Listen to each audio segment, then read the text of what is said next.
Assalamualaikum warahmatullahi wabarakatuh. Teman-teman semuanya, kami memiliki program baru yaitu Tanya Jawab Hukum yang akan kami tampilkan dengan sebelumnya kami akan memberi judul pada masing-masing tanya jawab ini. Nah, kali ini kami akan memberi judul begini.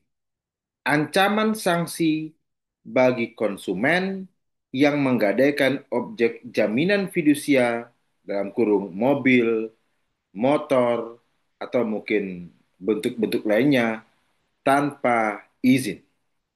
Saya ulangi ya, ancaman sanksi bagi konsumen yang menggadaikan objek jaminan fidusia, mobil, motor tanpa izin. Kita mulai. Ini diawali dengan pertanyaan begini. Saya saat ini sedang kredit kendaraan bermotor. Saya juga sedang dalam keadaan kesulitan keuangan. Terpikir bagi saya untuk menggadaikan kendaraan yang saya cicil. Jika saya melakukannya, apa sanksi hukum bagi saya?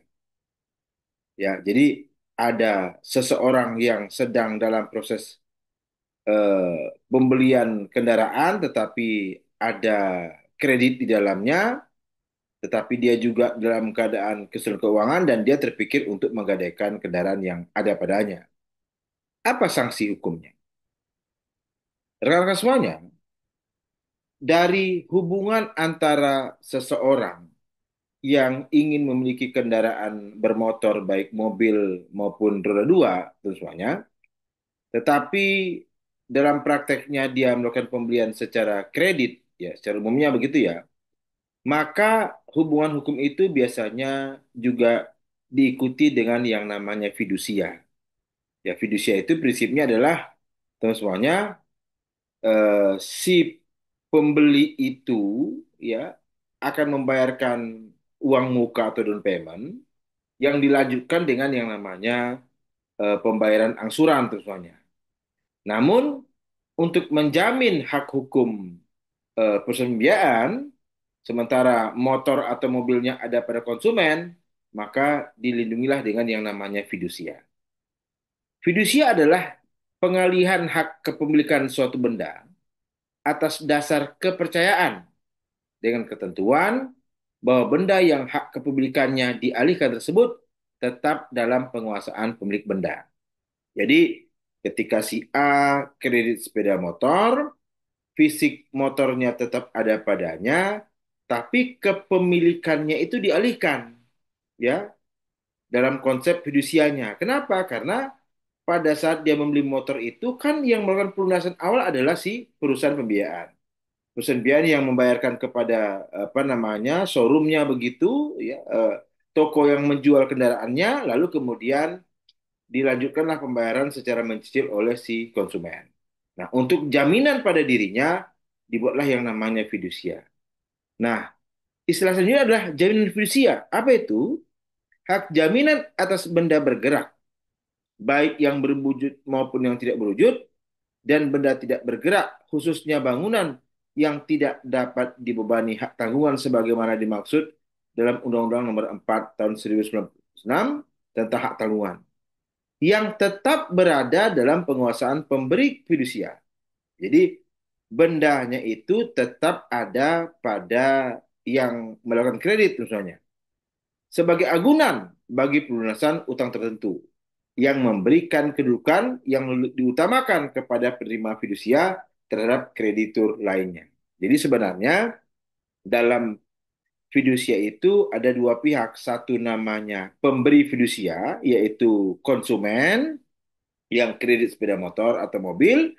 Yang kedua adalah yang namanya eh, penerima fidusia, teman-teman semua.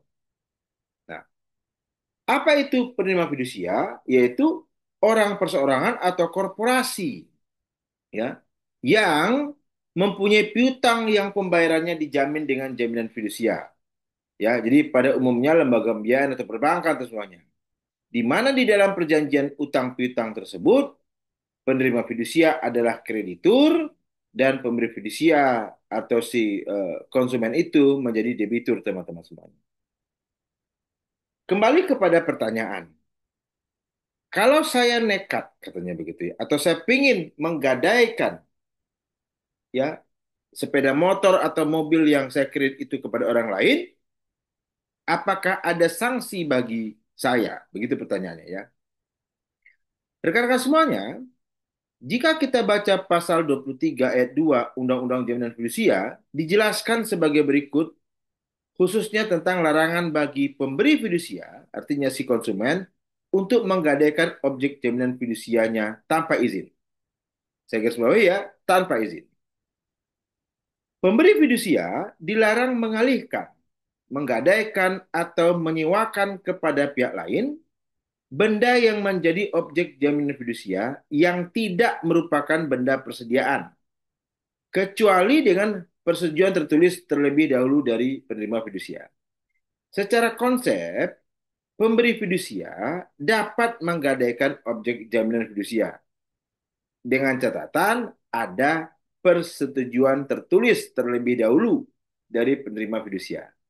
Namun jika tidak, maka larangan itu muncul, yaitu pemberi fidusia dilarang mengalihkan, menggadaikan, atau menyewakan kepada pihak lain benda yang menjadi objek jaminan fidusia yang tidak merupakan benda persediaan.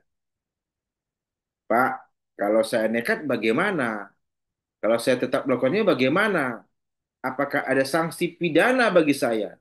Apakah ada sanksi hukum bagi saya? Nah, rekan-rekan semuanya, kalau kita membaca pada pasal 36 Undang-Undang Jaminan Fidusia, secara prinsip ada sanksi yang menanti.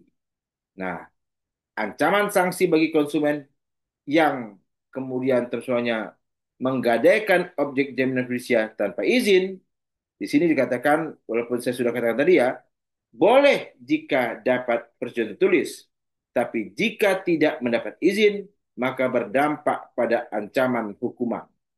Apa yang disebutkan? Yaitu pemberi fidusia yang mengalihkan, menggadaikan, atau menyewakan benda yang menjadi objek jaminan fidusia sebagaimana dimaksud dalam pasal 23 ayat 2 yang dilakukan tanpa persetujuan tertulis terlebih dahulu dari penerima fidusia dipidana dengan pidana penjara paling lama 2 tahun dan denda paling banyak 50 juta rupiah. Jadi menjawab pertanyaan tadi, secara prinsip, jika si debitur atau konsumen itu kemudian melakukan kegiatan berupa menggadaikan mobil, motor, ya, tanpa izin lembaga pembiayaannya atau si dalam ini adalah penerima fidusia, maka dikatakan pemberi fidusia yang mengalihkan, menggadaikan atau menyewakan benda yang menjadi objek jaminan fidusia sebagaimana dimaksud dalam pasal 23 ayat 2 yang dilakukan tanpa persetujuan tertulis terlebih dahulu dipidana dengan pidana penjara paling lama 2 tahun dan denda paling banyak 50 juta rupiah. Nah, ini jawabannya tegas ya. Ada ancaman sanksi bagi pelaku. Teman-teman semuanya, semoga bermanfaat video ini.